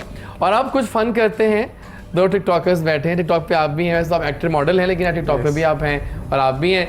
आजकल एक गाना बड़ा ट्रेंडिंग में है, तुम्हारे 2 नैना दीवार होवे तक दिना दिन। तो आइए वो प्ले करते हैं और बारी बारी करवाएंगे और आपने जज करना है जज साहब कि ज़्यादा अच्छी किसी ने बनाई एक्टिंग। बड़ा मुश्किल काम है, आसान है, ठीक है, डन। तो जज साहब बैठे हैं यहाँ पे, पहले आपसे करवा लूँ, चलो ठीक है। क्या मैं तो खैर करता ही रहता हूँ टिकटॉक पे, लेकिन अभी आप दोनों आए हैं। चलिए अभी आपने सामने देखना है वो, और आपके हम प्ले करेंगे, बैठ के कीजिएगा, ठीक है? आपकी टांगें भी चलनी चाहिए साथ में, तुम्हारे दोनों। रेडी है जी? Oh nice. चलिए जी, प्रोड्यूसर साहब बजाइए। धड़कन दिल दे तार तुम्हारे दोनों ना दीमार होवे तक दिन होवे तक दिन धगन के नक दिन धगन के नक दिन धगन के नक दिन।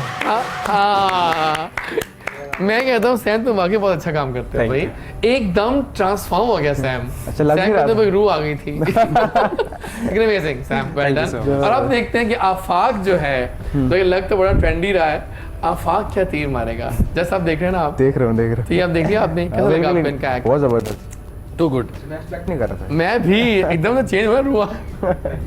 चले जी, अब करते हैं आपका, तो प्ले कीजिएगा, बजाइए। धड़कन दिल दे तार तुम्हारे दोनों ना दीमार होवे तक दिन होवे तक दिन धगन के नक दिन धगन के नक दिन धगन के नक दिन। Oh my God. सो अब मुझे आप बताइए प्रोड्यूसर साहब, और आप भी बताइए बड़ा मुश्किल कि काम लग बेटर गया। कौन था? वैसे दोनों के एक्सप्रेशन बहुत कमाल थे। दोनों कमाल, हाँ दोनों बराबर और लग रहे इनके हैं। जेस्चर्स बड़े, हाँ तो मतलब आप बहुत- बताएं कितने मार्क्स देंगे दोनों को बारी बारी? Thank you sir. इन्होंने हाँ। बहुत अच्छा किया, इन्होंने बहुत अच्छा किया। मेरा ख्याल थोड़ा सा इनका एज था ऊपर, क्योंकि मुझे हाँ, इनके expression भी ट्रेंडी ज्यादा थे। लगा इनका हाँ, मुझे थोड़ा सा, लेकिन expression आपके थे। बहुत अच्छा था, वेरी नाइस। हाँ, और दोनों वेल डन बॉयज, मजा आ गया भाई, क्या बात है आप लोगों की। और आइए अब कुछ मुहावरे हो जाएं, खेलने आते हैं मुहावरे। I will show you some मुहावरास। एक्टिंग इन्होंने गेस करना है, आप करेंगे, इन्होंने गेस करना है, ठीक है? शुरू करें। ओके। मैं हाँ, इशारा में बताऊँ? आप दोनों कर सकते हैं, कोई भी कर ले।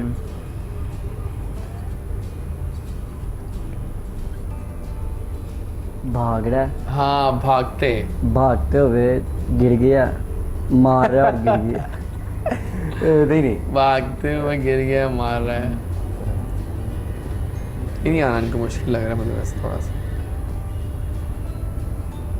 हालांकि इन्होंने बोल भी दिया। हाँ थोड़ा सा। बोल दिया इन्होंने, मैंने चेक किया। क्या दोबारा?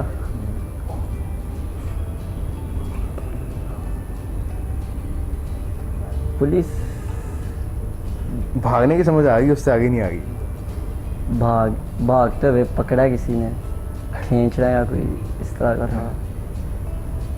नहीं आ रहा यहाँ तक आपको। नहीं भागते चोर की लंगोटी सही। लंगोटी सही। तुम्हारे दोने नादी मार होवे तक। आइए यार अब जी जी।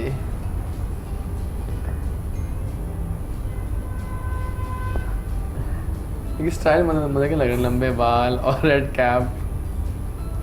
हाँ बैल मुझे मार। नहीं आपको भी नहीं आ रहा। एक्टिंग भी सही नहीं हो रही वैसे। मैं करूं? हाँ करें। एक बड़ा जानवर तो है। थर्ड वर्ड, फोर्थ वर्ड, बांसुरी, और कुछ बीन, किसके आगे बजाते हैं बीन? स्नेक। जी नहीं, स्नेक के आगे भैंस के आगे भैंस बीन बजाओ। बजाना। दोनों गलत हो गए आप लोग। अब बैल। ओके। अब आप करें आप करें एक्टिंग। दिन बोला ना मुंह से खैर से।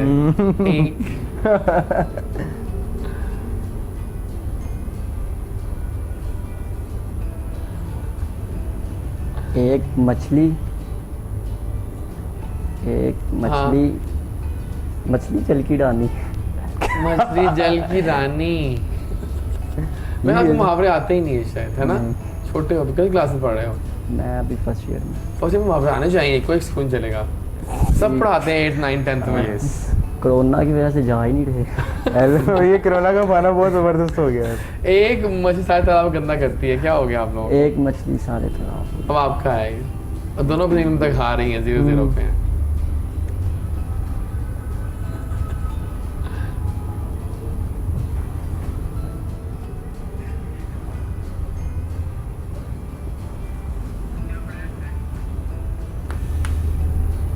नहीं आ रहा, क्या हो गया बॉय पहले या एक्टिंग सही नहीं हो रही है, हमें समझ नहीं आ रहा है। एक फल के बाद मैं करूं हाँ। फर्स्ट वर्ड दूसरा वर्ड फल है फल कौन सा फल है ये बता रहे हैं मैंने ये बता रहे हैं मैंने क्या बताया तो फल गैस बता रहा करवा हूं। रहे हैं। गैस करवा रहे हैं तो गैस भी इनको नहीं आ रहा करना इतनी हेल्प हार गया ये। अच्छा थर्ड वर्ड नहीं दोबारा नहीं चल रहा। दोनों को नहीं आ रहा एक अनार 100 बीमार। बीमार अब ओए लास्ट करेंगे मुहावरा ये भी ना दोनों हार जाओगे ठीक है अब एक लास्ट मुहावरा लेके आ रहा हूँ मैं आप लोगों के लिए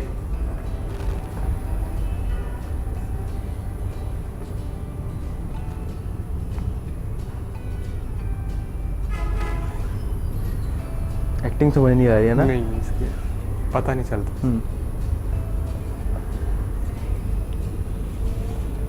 पे हो भाई बंदे हेलो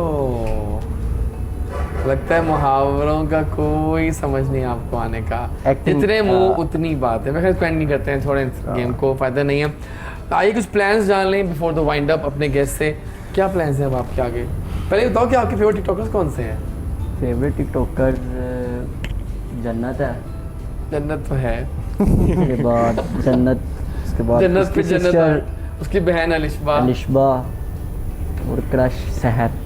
क्रश सहर है आपका बहुत बढ़िया सहर नाम के- से और चौथा नंबर चौथा नंबर बॉयज़ में सो फिलहाल कोई भी नहीं है, गर्ल्स ही हैं। ओके और आप मुझे बताएं क्या प्लान्स हैं आपके अब प्लान इंशाल्लाह ये है कि पाकिस्तान का जितना ज़िंदगी में नाम रोशन करने का मौका मिला तो इंशाल्लाह बहुत अच्छा करेंगे। बोलते हैं आप भी, और very मुझे पूरा यकीन है और मेरा एम है बल्कि कि अभी रिसेंटली मैंने फ़लस्तीन के हवाले से भी एक किया था और अब इंशाल्लाह मिस्र के हवाले से एक चीज़ Really? करने जा रहा हूँ। कायरो तो हाँ बिल्कुल Nice. तो बस ये बिल्कुल ये इरादा भी ये है कि इंशाल्लाह पाकिस्तान का नाम जिस सेंस में भी आप रोशन कर हाँ, सकते हैं लाइक वो करना किसी का चाहिए। जो भी टैलेंट मौजूद है तो वहाँ पर अपने टैलेंट को प्रॉपर उसका इजहार करें और अपने मुल्क का नाम रोशन करें। जबरदस्त मेहनत करें, थैंक यू नो शॉर्टकट।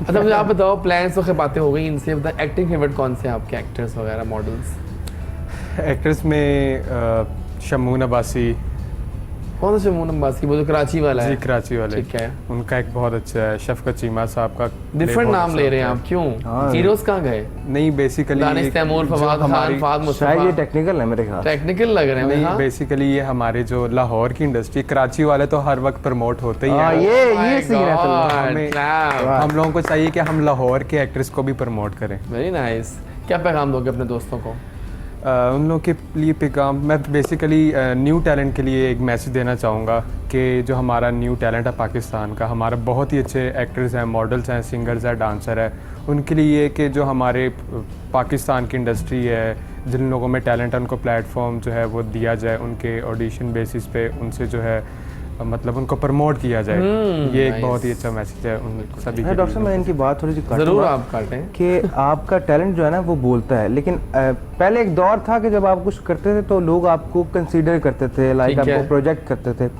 अब वो दौर है कि आपके अंदर जो सलाहियत मौजूद है ना वो आपने खुद एक्सपोज करनी है एग्जैक्टली वो उसको प्लेटफॉर्म किसी ने देना नहीं है हाँ। आपने खुद प्लेटफॉर्म लेना ज़्यादा तो ये मैं इनकी बात को सेकंड करूंगा कि आपके अंदर जो सलाहियत अल्लाह ने आपको दी है उसका मुकम्मल इजहार करें शर्माए ना बिल्कुल वो कहते हैं ना बेशरम हो जाए ढीठ हो जाए तो अपने आप को खुद बनवाएं ये एक बिल्कुल मुख्तसर सा जो है ना वो- क्या पैगाम दोगे आप लोग अपनी ये फेम से ये होते ही है ना आजकल फेम वगैरह हो जाता है फेम के चक्कर में सब कुछ लौड़ी हो आप क्या लौड़ी हो शजर है एक बार मुझे आगे शेर याद आ गया शजर है शर्त मुसाफिर नवाज बथेड़े बथेड़े। हजार हाँ शजरे सादार रामे ये जो लोग नहीं बोलते ना कितने क्यूट लगते हैं वो लोग हमेशा टिपिकल लाहौरी होते हैं Typical लौड़ी। तो कुछ बात करें होगी बात पूरी आपकी thank you so much for coming thank you guys for coming आपका शुक्रिया असद कोई पैगाम दोगे अपने दोस्तों को बस Viewers ये को? मेहनत करते रहें और लाइफ में कोई शॉर्टकट नहीं है और आप जब तक मेहनत करेंगे और अपनी सलाहियतों को मनवाएंगे और अल्लाह पर यकीन रखेंगे कामिल ईमान रखेंगे घर वालों की सपोर्ट आपके साथ होगी तो कोई भी काम नामुमकिन नहीं है इंशाल्लाह आप कर जाएंगे डन हो गया थैंक यू सो मच बहुत शुक्रिया ये था आज का शो उम्मीद करते हैं आपने इंजॉय किया होगा आज के शो से बहुत कुछ सीखा भी होगा I am sure of it don't forget our social media handles, Instagram, TikTok, Facebook, जहाँ जहाँ हम हैं, DREJAZWARIS। नंबर आपके सामने स्क्रीन पे आ जाएगा, ये लिखा आ गया, देखें इंस्टाग्राम आ रहा है भी लिखा हुआ DREJAZWARIS। The next one please, yes Facebook देख लीजिए, और जहाँ जहाँ है वहाँ पर आइए, अपने होने का एहसास रहिए। मिलेंगे आपसे इंशाल्लाह वीकेंड के बाद, मज़ा आएगा, फ़न होगा एंड इट्स ऑल सेट। मिलते हैं आपसे इंशाल्लाह मंडे को। ख्याल रखना, लौट के आऊँगा पाकिस्तान। अल्लाह हाफिज़।